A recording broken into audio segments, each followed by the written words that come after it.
Здравствуйте! В эфире новости Татарстана, в студии Даяна Саитова. И начинаем с истории ТАССР. 5 июня 1928 года в Казани открылась меховая фабрика. Ее создали, объединив несколько меховых производств. В 1991 году предприятие было преобразовано в акционерное общество.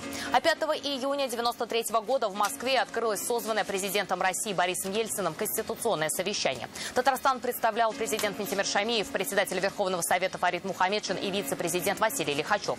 Предстояло согласовать проект Конституции России. Ее доработали к ноябрю и вынесли на всенародный референдум.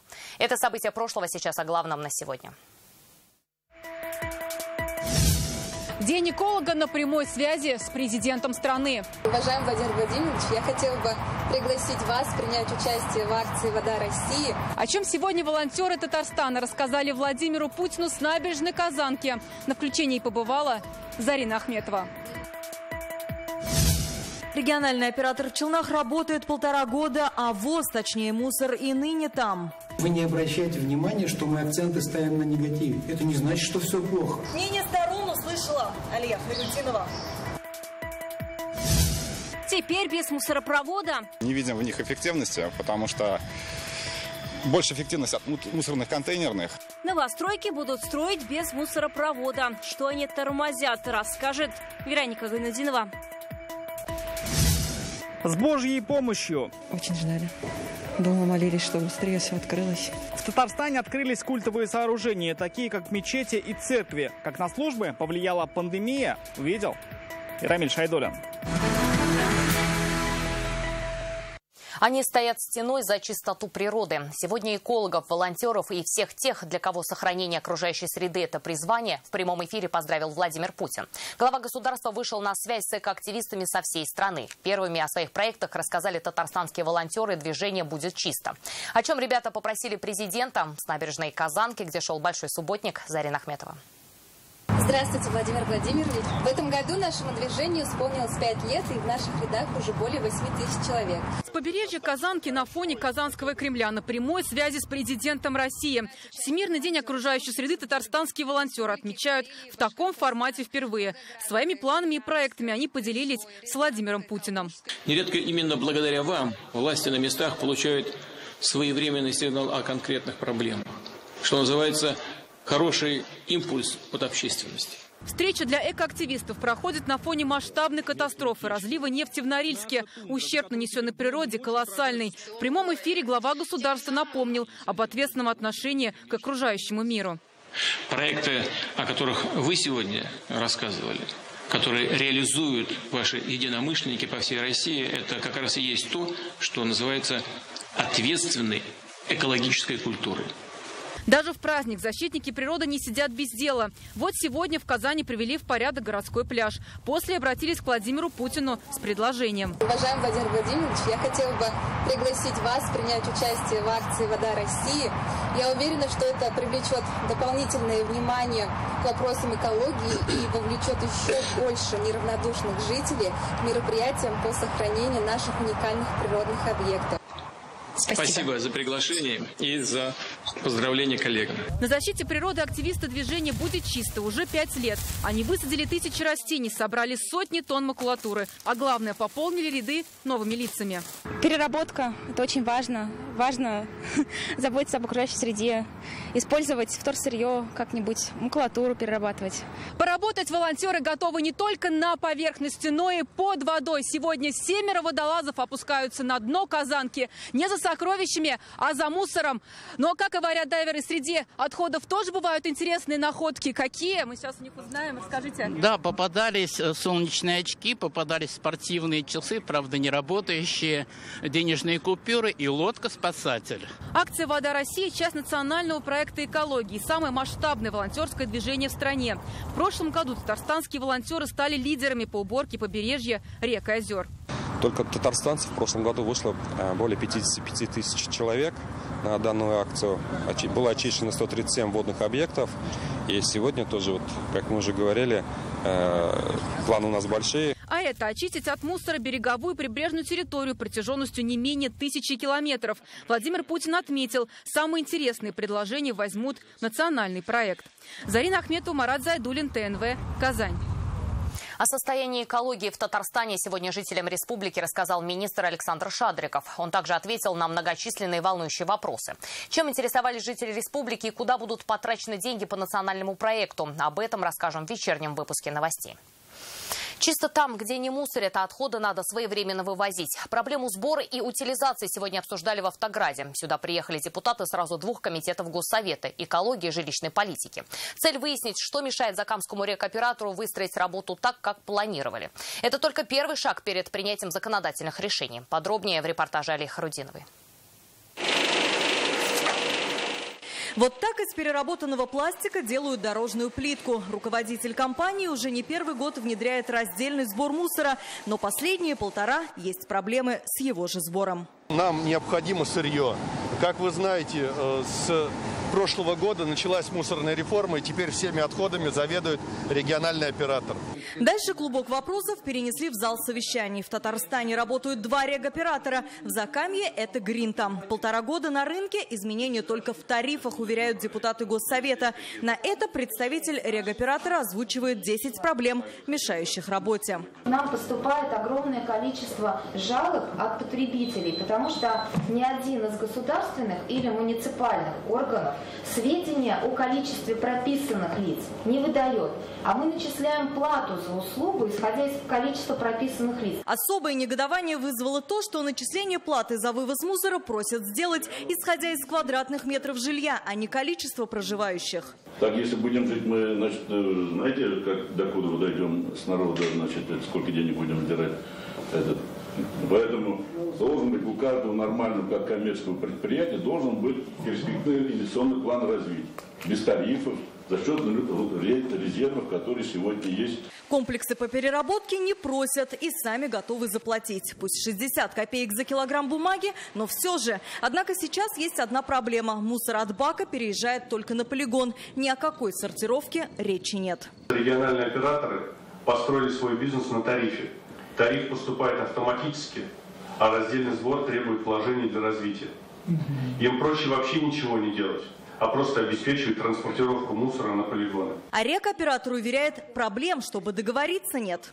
Отсутствует запрет переработчиков вторсырья на заключение договора с мусоросортировочными комплексами, которые действуют в городе Набережные Челны. Свой грустный итог подвел и мэр города, сказав, что в городе недостаточно контейнеров, нет хороших подъездных путей для мусоровозов и огромное количество несанкционированных свалок. Можно чего угодно обещать, а деньги сегодня собираем. Поэтому я считаю, мы по отношению к гражданам нашей республики не очень до конца правильно поступаем. Мы говорили, но надо же поэтапно тогда двигаться. Такую же встречу депутаты Госсовета планируют провести и в Казанской зоне с ПЖКХ. По итогам решат, нужна ли помощь законодателей для слаженной работы новой системы. Алия Хайрудинова, Александр Лобанов, Рамиль Закиев, ТНВ. Набережные Челны. Новые дома по всей стране могут начать строить без мусоропроводов. Пересмотреть строительные нормативы предлагает правительство России. Мусоропровод как обязательный элемент просто планируют исключить из требований для многоэтажек. Причина в том, что они мешают внедрению раздельного сбора мусора. Как обойтись без них, Вероника Ганудинова.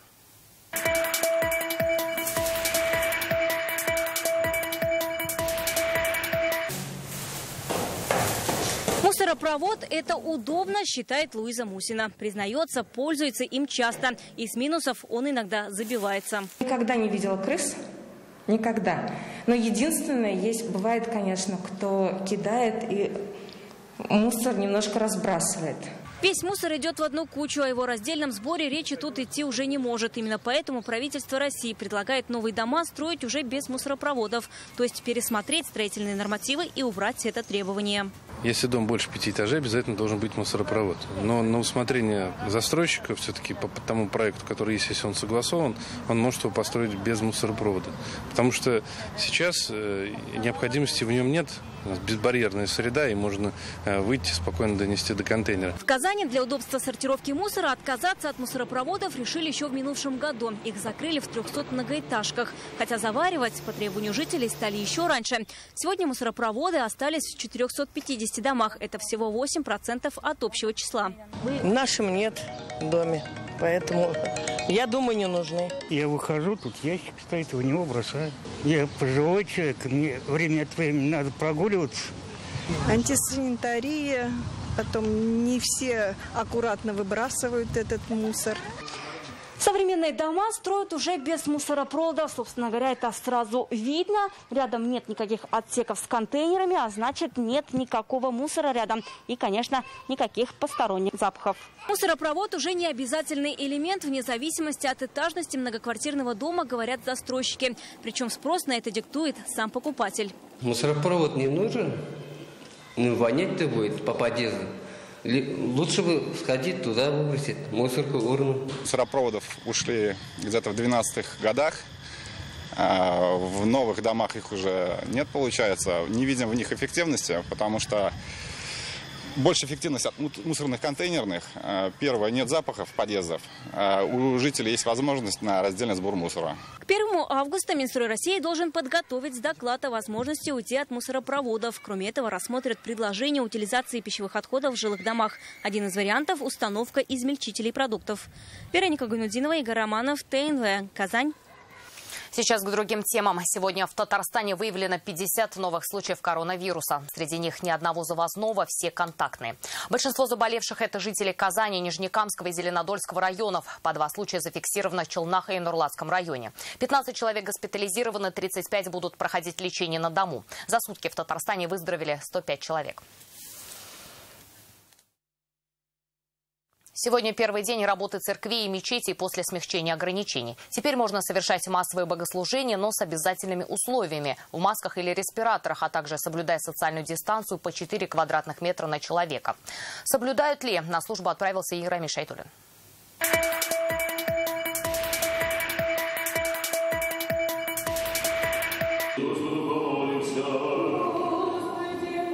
Первое богослужение спустя почти 2 месяца перерыва. Сегодня это не полный храм, средства защиты на прихожанах и вера, что пандемия скоро закончится. Для паствы Никольский собор Казани был закрыт с 14 апреля. Конечно, ждали.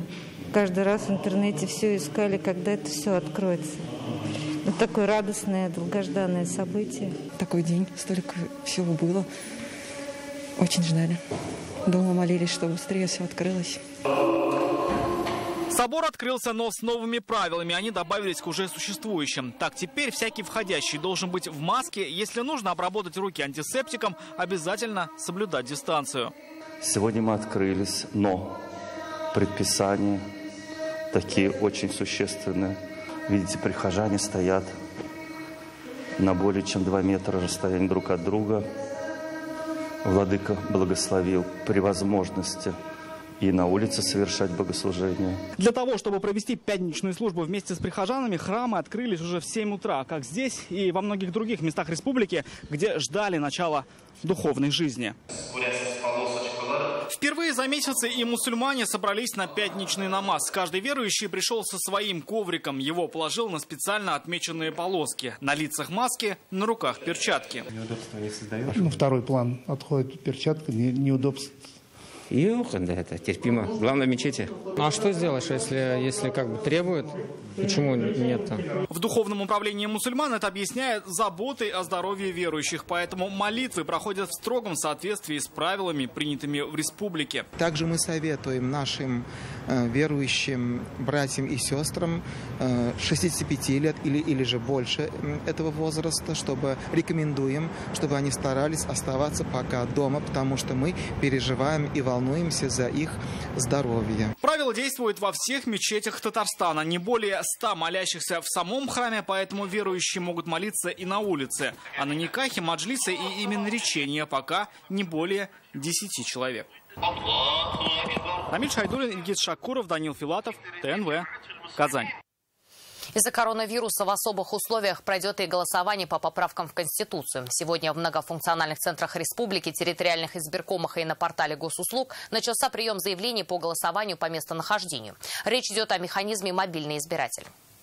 Живу уже достаточно долгое время в Казани, сама из Башкирии. Казанский юрист Альбина Галиханова, чтобы проголосовать по поправкам в Конституцию, решил не ездить туда, где прописано, а прийти куда удобно. Для этого она сегодня посетила МФЦ и подала заявление. Я здесь недалеко работаю, недалеко живу вот в этом доме и голосовать буду в Академии правосудия. Чтобы выбрать место голосования с этого дня и до 21 июня, нужно с паспортом прийти в любой МФЦ, территориальную избирательную комиссию или подать заявление на сайте госуслуг. В МФЦ таких клиентов обещают обслуживать в первую очередь. Эти люди будут приняты в приоритетном порядке.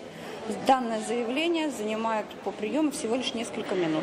Прийти на участок и проголосовать можно будет как 1 июля, так и в один из 6 дней до даты голосования. Также можно через ЦИК или госуслуги попросить, чтобы с бюллетенем приехали к вам домой. Особенность и новинка этого волеизъявления – это голосование на придомовой территории. В тех местах, откуда придет особенно много заявок о голосовании на дому, место для голосования могут оборудовать прямо во дворе. На всех уличных и участках в помещениях особое внимание будет уделяться противовирусной безопасности. Всем избирателям будут выдаваться и маски, и перчатки, и ручки. И самое главное, все члены избирательной комиссии, вот, например, территориальной избирательной комиссии 65, которые с сегодняшнего дня начинают работать, прошли тестирование. С 16 июня начнут работу участковые избиркомы. Там также можно будет оформить удобное место голосования. Думаем, как вот лучше. Надо как-то себя максимально обезопасить. Наверное, лучше надеть там маски, перчатки и все-таки в пункт голосования прийти. С дачи приеду, ничего страшного не будет. Я не вижу вообще проблемы в этом физически приехать. Это моя конституция. Я же за нее ответственный. Тоже часть какая-то. Правильно? Ну и поэтому я и пойду. Узнать расположение участков и получить всю информацию можно на сайте ЦИК России. Дмитрий Аверин, Адель Мендубаев, ТНВ, Казань. Голосующие не пересекутся. Центр избирком республики сегодня сообщил, что татарстанцы будут голосовать с минимальным контактом друг с другом и работниками избирательных участков. На них разведут потоки голосующих, чтобы избежать скопления людей. Также не нужно будет передавать свой паспорт, достаточно просто показать его. Это новости Татарстана, и смотрите далее. 40 лет надежды. Поцеловал маму последний раз, мама не знала, что это последний его поцелуй. Как в Афганистане нашли места захоронения татарстанских солдат, расскажет Салават Мухаммадулян. Татарстан отмечает Семок. Семок олицетворяет День памяти своего рода. Это память. Как республика сохраняет традиции коренных народов, несмотря на эпидемобстановку, увидела Юлия Муратова. Сегодня в Доме правительства Рустам Минниханов встретился с инвестором, основателем маркетплейса abc.ru Алексеем Банниковым. За круглым столом они обсудили вопросы реализации совместного инвестиционного проекта логистического центра на территории промышленной площадки «Зеленодольск». Напомним, ранее компания Алексея Банникова выразила интерес к участию в проекте. До этого он посетил Зеленодольский район и изучил возможности для резидентов. Продукция Татспиртпром успешно продается за пределами республики. Компания увеличила реализацию собственных брендов на федеральном рынке почти на 30%. Об этом сегодня говорили на заседании Совета директоров компании. Его провел Алексей Песошин. Кроме того, обсудили бюджет на этот год и выдвижение кандидатов в Совет директоров. Гендиректор Руслан Максудов озвучил прогнозы работы компании на второе полугодие 2020 года. Там пройти невозможно, одна алкашня. Закроют ли так называемые наливайки в жилых домах? Читайте в интернет-газете «Реальное время». Переводить услуги в цифру, чтобы сделать жизнь проще, а процессы быстрее. В Татарстане к 2022 году уровень взаимодействия в сети между жителями республики и государством достигнет 70%. Это значит, что большинство возможных услуг будет доступно на сайте госуслуги. Сейчас эта цифра составляет только 42,5%. О том, как в республике реализуется национальный проект «Цифровая экономика», сегодня обсуждали на заседании комиссии. Провела его Татьяна Ларионова. Как сообщил министр цифрового развития, сегодня в Татарстане реализуется 5 проектов национальной программы «Цифровая экономика». По словам Айрата Харулина, уже к 2022 году 44 услуги и 13 жизненных ситуаций будут переведены в цифру. Так, очередь из 272 электронных сервисов, электронных услуг, у нас 51 государственная услуга и 21 муниципальная услуга. Итого 72. Остальные 200 электронные сервисы. Но я напомню, что у нас всего государственных и муниципальных услуг 365. Айрат Ринатович, я бы вас очень попросила. Вот мы сегодня, наверное, рекомендации должны выдать нашим районам именно по национальному проекту «Цифровая экономика», каковы должны быть усилия, формы работы, формы взаимодействия с министерством вашим, с другими министерствами, наших комиссий, для того, чтобы мы были в единой связке. Поэтому а самое главное, еще раз говорю, наша задача – это связь с населением. В 9 районах Татарстана сохраняется проблема устройства малышей раннего возраста в детские сады. На начало года в очереди было 16 тысяч детей. Об этом рассказали на заседании Комитета Госсовета по образованию. Как отметили, проблема актуальна для Зеленодольского, Нижнекамского, Лаишского, Пестричинского, Высокогорского и Арского районов. Как отметили, в прошлом году в Татарстане было построено 30 детских садов. В этом появится еще 22. Что касается развития дошкольных форм, вариативных форм, на это тоже обращаем внимание. На развитие частных детских садов, негосударственных, мы ежегодно из бюджета республики выделяются президентом республики более 122 миллионов рублей на их поддержку. Нашли через 40 лет. Активисты благотворительного патриотического фонда «Мусульман» обнаружили в Афганистане места захоронения сразу 3 уроженцев республики. Они ушли на войну из набережных Челнов, Мамадышского и Актанышского районов. Ушли и не вернулись. И в этом году их места захоронения удалось найти. Как и что писали солдаты с фронта, расскажет Салават Мухаммадуллин.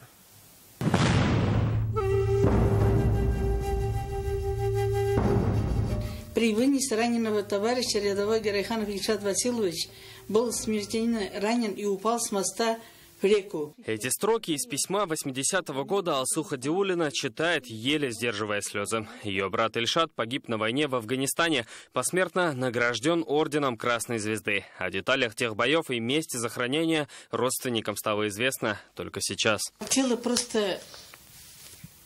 Та сторона это не выдавала. Они просили за тело Ильшата, там 10 или 12 человек, сейчас известно стало уже. Наше руководство на это не шло, наверное. Поцеловал маму последний раз, мама не знала, что это последний его поцелуй. Так сын Анастасии Быковой, Юрий, ушел на войну. Ушел и не вернулся. Погиб в 81-м. Колонна техники была обстреляна. Вроде бы и все, пишите чаще. До свидания, целую крепко. Ваш сын Юрий. Тут 20-го, 3-го месяца 81-го года. А 24-го он уже, 4-го месяца, уже его не стало. По официальной версии пропал без вести 27 июня 1980 года. Это уже сестра Хамбала Гамбарова. 40 лет назад он тоже попал в засаду. Родственники наших 3 земляков считали своих сыновей и братьев пропавшими без вести. В этом году нашли их места захоронения и узнали детали гибели. Активисты благотворительного патриотического фонда «Мусульман». Это место, и когда я вам пригласил сам собой, тогда вы приезжайте, и мы с тобой будем ходить. Помогали искать в Афганистане местные жители и правоохранители. Как выяснилось, некоторые останки находятся прямо под проезжей частью. Мы со своей стороны выводим на официальные следственные органы Афганистана непосредственных свидетелей этих боев, этих событий, афганцев. Они дают свидетельские показания по местности, по событиям, по всему. То есть проводим такую работу. И сейчас ведутся переговоры, чтобы перезахоронить наших солдат на родине. Салават Мухаммадуллин, Рамиз Акиев, ТНВ, Казань. Сегодня вечером все жители России смогут наблюдать полутеневое затмение Луны. Природное явление начнется в 20:46 по московскому времени и завершится в первые минуты следующего дня. В полутень Земли погрузится практически половина Луны. Спутник Земли в этот момент теряет яркость и приобретает красноватый оттенок. Наблюдать явление смогут жители юго-запада Сибири и европейской части России, кроме севера. Однако сделать это можно только фотографически. В этом году ожидаются еще 2 лунных затмения – 5 июля и 30 ноября. Сегодня в Татарстане отмечают Семок. Марийский праздник наступления лета традиционно отмечается широкими народными гуляниями. Центром стал Менделеевский район. Гуляния стали многонациональными. Присоединиться смогли все онлайн. К слову, у марийцев сегодня двойной праздник. Они отмечают и столетие со дня основания республики. Юлия Муратова с помощью современных технологий окунулась в историю. Один из самых любимых и ярких праздников марийцев по интернету пришел в дома тех, кто чтит традиции предков. Народные танцы и игры, марийские песни, выступления фольклорных коллективов, дух праздничной атмосферы Семака в прямой трансляции. Десятки участников сегодня приехали в Менделеевск со всей республики. В этом районе с богатой культурной историей марийцы проживают наряду с 20 народностями. Отмечать традиционные праздники народов, живущих в Татарстане, стало уже доброй традицией. Они отличаются своим трудолюбием, жизнерадостным нравом, любовью к музыке и танцам, являются бережными хранителями своих традиций и обычаев. Марийский праздник Семак приходит с наступлением лета. Он похож на татарский Сабантуй и христианскую Троицу одновременно. Некоторые его отпраздновали дома. Например, семья Федоровых из Балтасинского района весело и задорно сыграла на гармошках.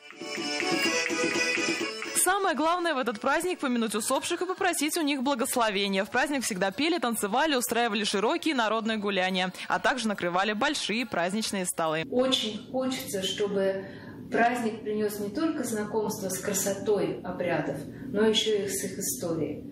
К сожалению, в обыденной жизни мы, как правило, проходим мимо, не углубляясь в познание смыслов каждого из действий. Сегодня марийцы празднуют не только Семак, но и столетие со дня образования Республики Мариэл. В следующем году организаторы надеются отметить праздник уже в привычном широком формате.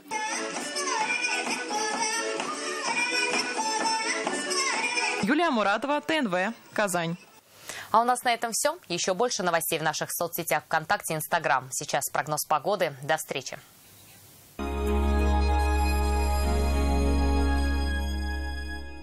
Я офтальмохирург клиники «Эксклюзив Плюс» Рустем Тальдаев. Уже 20 лет я помогаю людям избавиться от катаракт. Офтальмология «Эксклюзив Плюс» 279 70 70.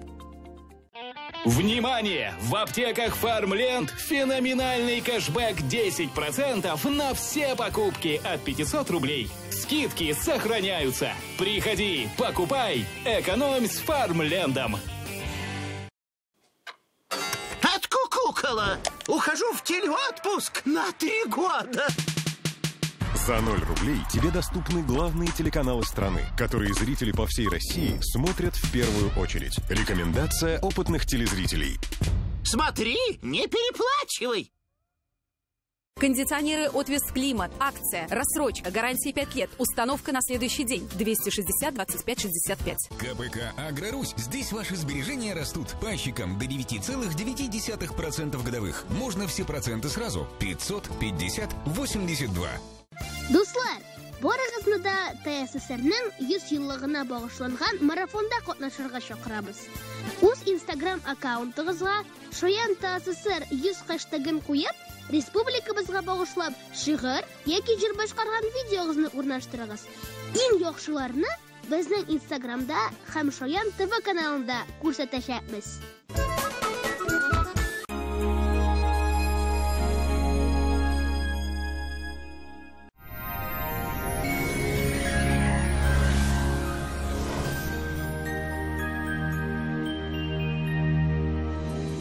Поговорим о погоде в ближайшие несколько минут. Здравствуйте, в студии София Егорова. Компания «Данил Мастер» работает в прежнем режиме с соблюдением всех правил безопасности. Не откладывайте заказ и радуйтесь своей новой кухне и шкафу-купе уже сейчас. Звоните 2-167 166. «Данил Мастер» – заботой о вас. По данным сервиса Яндекс Погода, в Бугульме, Бавлаха и Азнакаево облачно. Ожидаются дожди. Немного похолодает до плюс 18. В Набережных Челнах, Нижнекамске и Елабуге облачно. Пройдет дождь, днем плюс 19. В Агрызе, Менделеевске, Актаныше вероятность осадков велика. Днем плюс 19-21 градус. В Арске, Кукмаре и Балтаси небо затянет дождевыми облаками до плюс 19. В Болгаре, Держином и Буинске такая же ситуация. Облачно и сыро, плюс 22. В Альметьевске, Чистополе и Мамадыше дождь будет идти с самого утра и до вечера. 18-20 градусов выше 0. Спонсор показа – федеральная сеть медицинских центров «Доктор Рост». Лечение самых сложных заболеваний позвоночника и суставов без боли и хирургического вмешательства. За 10 лет в 10 городах России врачами клиники отменено более 10 тысяч операций. Мне уже удаляли грыжу позвоночника и снова направляют на операцию. Что делать? Доктор Ост лечит позвоночник по передовой технологии. Без операции. Грыжа сама начинает втягиваться на место, освобождая пережатый нерв и сосуды. Боль уходит. Возвращается легкость движений. В Казани ожидается облачная погода, пройдет дождь. Ночью около 16 тепла, а днем потеплеет до 21 градуса выше 0. Ветер южный, умеренный, атмосферное давление 755 миллиметров ртутного столба. Влажность воздуха повышенная, 80%. Магнитное поле Земли спокойное. На этом наш выпуск завершен. До свидания.